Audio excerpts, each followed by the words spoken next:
तर या ठिकाणी आपण क्वेश्चन नंबर 2 सॉल्व करणार. A Wheatstone bridge is form by 4 resistances 8 ohm, 12 ohm, 6 ohm and 27 ohm. The value of resistance to be shunted across the 27 ohm. Okay, तर आपल्याला Wheatstone network दिलेला आहे ज्याच्यामध्ये 4 रेजिस्टन्स आहे, 8 ओहमचा, 12 ओहमचा, 6 ओहम आणि 27. तर आपल्याला 27 ओहमला कोणता शंट रेजिस्टन्स आपल्याला कनेक्ट करायचा, 27 resistance for the bridge to be balance.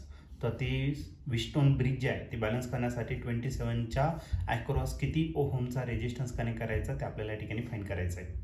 याचे 4 ऑप्शन दिलेले आहेत. त्यापैकी पहिलं जे ऑप्शन आहे ए ते आहे 13.5 ओहम, बी ऑप्शन आहे 14.5 ओहम, सी ऑप्शन आहे 13 ओहम आणि लास्ट डी ऑप्शन आहे 14 ओहम. तर या 4 ऑप्शनपैकी या क्वेश्चनचा करेक्ट आन्सर काय असेल तर ते आपण सॉल्व करूया आणि मग डिसाईड करूया. तर या क्वेश्चनमध्ये आपल्याला एक विस्टोन्स नेटवर्क दिलेला आहे जो 4 रेजिस्टन्स पासून बनलेला आहे. तर पहिला रेजिस्टन्स 8 ओहमचा आहे, दुसरा 12, तिसरा 6 ओहमचा आहे आणि लास्ट 27 ओहमचा दिलेला आहे. ओके, तर आपण सर्वात पहिले ते विस्टोन्स नेटवर्क या ठिकाणी ड्रॉ करून घेऊ. तर या ठिकाणी मी 4 जंक्शन घेतो. हा पहिला जंक्शन, हा दुसरा झाला, हा तिसरा आणि हा चौथा. याच्यामध्ये अशा प्रकारे तुम्हाला रेजिस्टन्स कनेक्ट करायचं की त्या ठिकाणी एक क्वाड्रिलॅटरल फॉर्म व्हायला पाहिजे.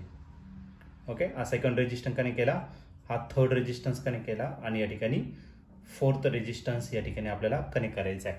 मग सर्वात पहिला जो रेजिस्टन्स आहे तो आपण या ठिकाणी कनेक्ट करणार. तो जो रेजिस्टन्स दिलेला आहे तो दिलेला आहे 8 ओहमचा. नेक्स्ट जो रेजिस्टन्स आहे तो आहे 12 ओहम. त्याच्या पुढचा आहे 6 ओहमचा रेजिस्टन्स. रेजिस्टन्स नेहमी या पॅटर्नमध्ये कनेक्ट करायचा, R1, R2, R3 आणि R4. शेवटचा जो रेजिस्टन्स आहे तो किती तर 27 ओहमचा.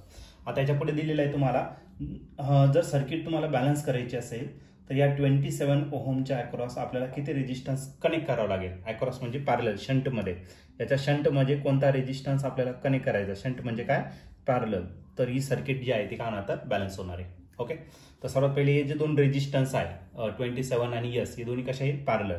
मग पॅरललमध्ये जर घेतलं तर पॅरललमध्ये आपण काय करतो, रेसिप्रोकल घेऊन त्यांची ॲडिशन, किंवा पॅरललमध्ये आपण डायरेक्टली फॉर्म्युला घेतो या दोन्ही रेजिस्टन्सचं मल्टिप्लेशन. मग पहिलं 27 आहे आणि नेक्स्ट यस आणि खाली त्याला डिवायडेड बाय काय करायचं, दोन्ही रेजिस्टन्सची काय ॲडिशन, 27 प्लस करायला यस. तर हे 2 पॅरलल कॉम्बिनेशन आपण या ठिकाणी सॉल्व्ह केलं. आता हे चारही बॅलन्स आहे. तर हे रेजिस्टन्स अशा पद्धतीने आपण कनेक्ट करणार आहे की जी सर्किट आहे विस्टोन्स नेटवर्क ते काय होणार आहे, बॅलन्स. ओके, मग आपण बॅलन्स कंडिशन या ठिकाणी यूज करू by balance condition of Wheatstone's network. Okay, Wheatstone's नेटवर्कचं काय करायचं आपल्याला, विस्टोन नेटवर्क किंवा त्याला ब्रिज म्हटलं तरी चालेल. विस्टोन ब्रिजचं काय करायचं, बॅलन्स कंडिशन. तर या ठिकाणी हा जो रेजिस्टन्स आहे त्याला आपण R1 कन्सिडर करू. हा जो नेक्स्ट रेजिस्टन्स आहे तो काय झाला, R2. हा जो रेजिस्टन्स आहे तो झाला R3 आणि हा जो असेल टोटल तो RP घेतलेला आहे. ओके, मग विस्टोन नेटवर्क जर घेतलं तर R1 डिवायडेड बाय काय असेल तुमचं R2. Okay, is equal to R3 divided by R4. R4 न घेता इथं आपण काय घेतलंय, RP घेतलेलं आहे. या आहे बॅलन्स कंडिशन. R1 दिलेला आहे तुम्हाला 8 ओहमचा, R2 जो आहे तो आहे 12 ओहमचा, R3 आहे 6 ओहमचा आणि RP जो आहे तो आपण या ठिकाणी सॉल्व्ह केलेला आहे. किती येतो, 27 s divided by 27 plus s. आता याला सॉल्व्ह करू सिम्प्लिफाईड. 27 प्लस एस डिनॉमिनेटरच्या डिनॉमिनेटरला कुठे जाणार, न्यूमरेटरला. ओके, मारायला 27 plus s divided by 27 yes is equal to राहिला किती 8 आणि त्याला डिवाइड करायचं 12 इंटू 6. ओके, तर 8च्या टेबलमध्ये दोन्ही असणार 4 1 जा 1, 2च्या टेबल 4च्या 4 2 जा 8, 4 3 जा किती झाला 12, 2 1 जा 1, 2 3 जा काय झाला 6, 3 3 जा किती होणार 9 होणार. ओके, मग काय राहिला 27 plus yes is divided by 27 yes is equal to राहिला 1, 3 3 जा किती तर 9. याला आपण काय करू, सिम्प्लिफाईड करू, क्रॉस मल्टिप्लाय करून घेऊ. या 9 ने याला मल्टिप्लाय करून घ्या. 9 इन ब्रॅकेट 27 प्लस यस आणि 27 याला जर मल्टिप्लाय केलं तर 27 यसच भेटेल. आता 9 याला मल्टिप्लाय करा. 9 इंटू 27 जसाच्या तसं लिहू, त्याला काही सिम्प्लिफाईड करत नाही.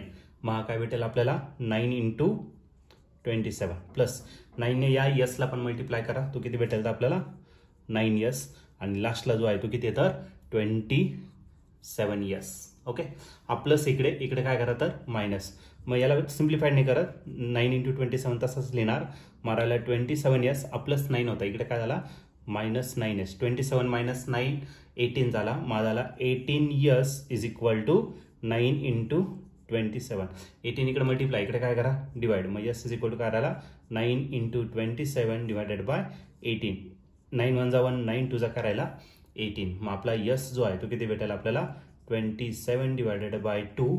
आणि 27ला जर 2 ने डिवाइड केलं तर आपलं जे आन्सर आहे 2 1 = 1, 2 3 = झाला 6, एक उरला.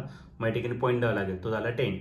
2 5 = झाला 10. मग 13.5 ओहमचा शंट रेजिस्टन्स आपल्याला या ठिकाणी कनेक्ट करावा लागेल. आणि या ठिकाणी तुम्ही ऑप्शन जर बघितलं तर ऑप्शन नंबर ए जो आहे तो आपल्या या ठिकाणी करेक्टली मॅच होतोय. मग या क्वेश्चनचं जे आन्सर असणार ते ऑप्शन ए. ऑप्शन ए म्हणजे काय, resistance connected in shunt across 27 ohm resistance is 13.5 ohm. मग या क्वेश्चनचं करेक्ट आन्सर ऑप्शन ए असेल.